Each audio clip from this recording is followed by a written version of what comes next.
Well, hey guys, welcome to the Daily Bits. I'm glad you're here. Glad you're stopping by this morning. This one's going to be a little bit doom and gloom video. Not what I really wanted to talk about, but things happened yesterday that just kind of made it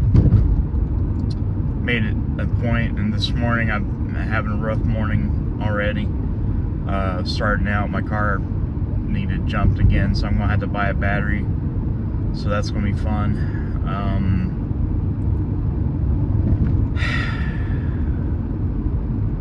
So I got a phone call last night, which would have been Wednesday for you guys, from my mom. And it's weird because usually my mom, she calls, but not that often. Usually it's my sister who calls from there. And I was kind of like surprised, and then she laid the news on me because she wanted to make sure I knew before anybody else really did. She already told my brother, and I'm not sure who else she told, but yesterday was officially the last day of treatments for my stepdad, my dad. Not because he completed them. It's because it's not working. It doesn't work. It didn't work. It made it worse. It made things way worse. And at this point, they have stopped all treatments.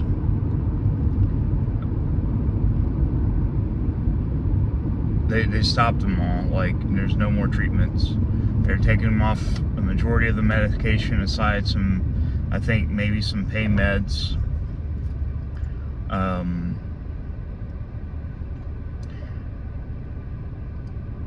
And they gave,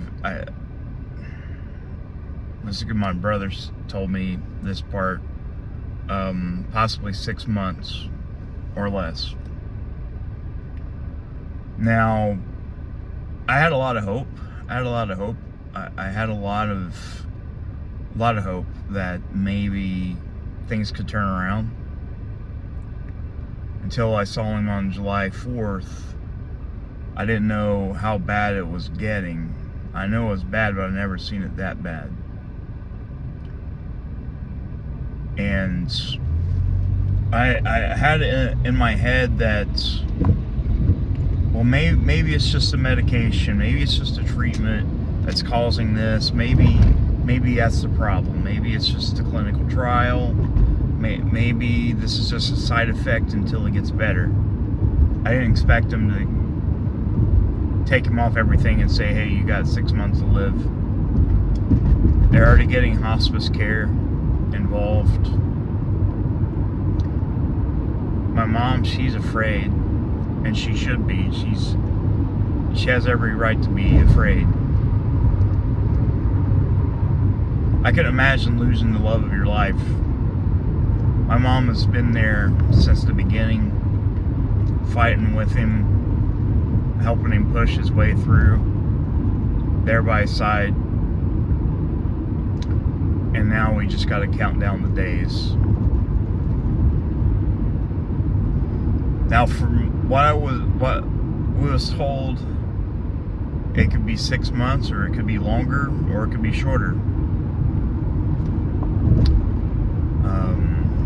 Some people last a while, some people don't. But due to the stage of his weakness, I guess the writing's on the wall at this point that, hey, there's nothing left we can do. Because that's what they pretty much said, is there's nothing we can do at this point.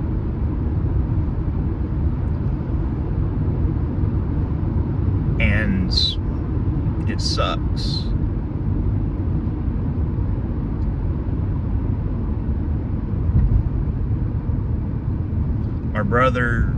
My brother had a closer relationship with him than I did.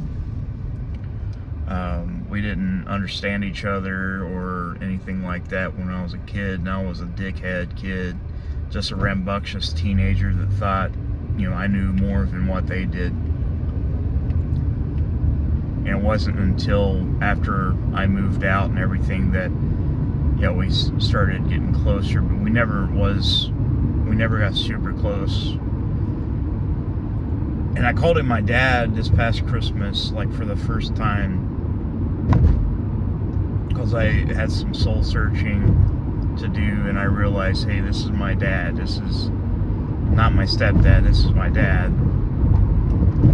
And recently he told me that he loves me like he's one of my own.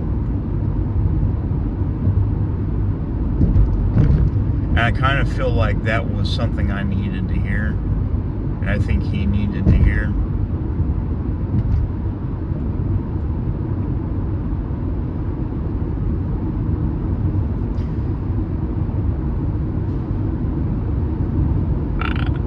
I don't know what else to do. Like, there's nothing I can do about it.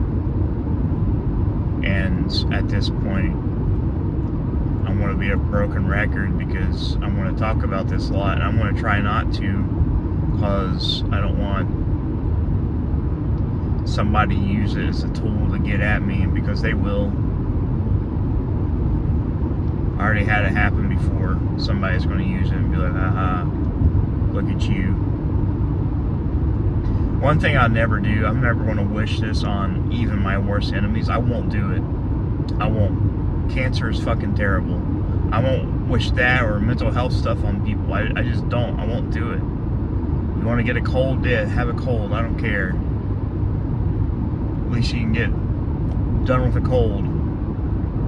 But cancer or some serious disease like that, no way. No way. I'm not going to wish that on anybody. I'm not going to use that as a weapon against anybody. And if somebody uses that as a weapon against me, you're not even a fucking human. You're a piece of shit. And that's fine. But it's something I have to be prepared for, because I know it will happen, because it's happened more than once. I don't know why that came to mind. I'm just basically rambling at this point.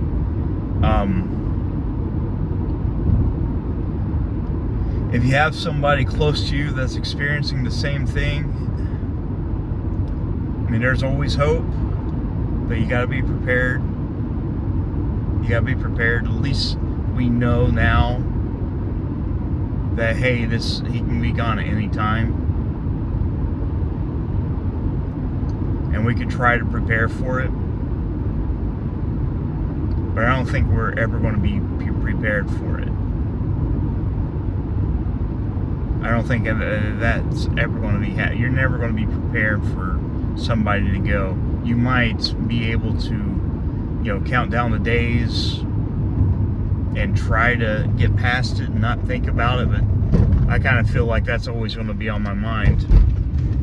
Because I've experienced a lot of death in my family and my friends, and, I've become accustomed to death at this point. Just a reality that, hey, nobody lives forever, and it can be taken away from you just in an instant. I just hope God takes care of him.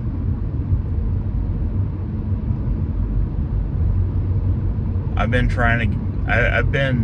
in touch with my spiritual side as of late, a little bit more than I always have. And I think God's going to take care of him. It might not be the way I want or my family wants, but I think God's going to take care of him. I just hope to God that if he does go, that he doesn't suffer like he is now. Guys, thank you so much for watching. I definitely appreciate it. Again, sorry for being a little gloomy on this Daily Bits, but it's on my mind. It just happened last night, and I needed to talk about it. But thank you guys very much. I'll see you soon.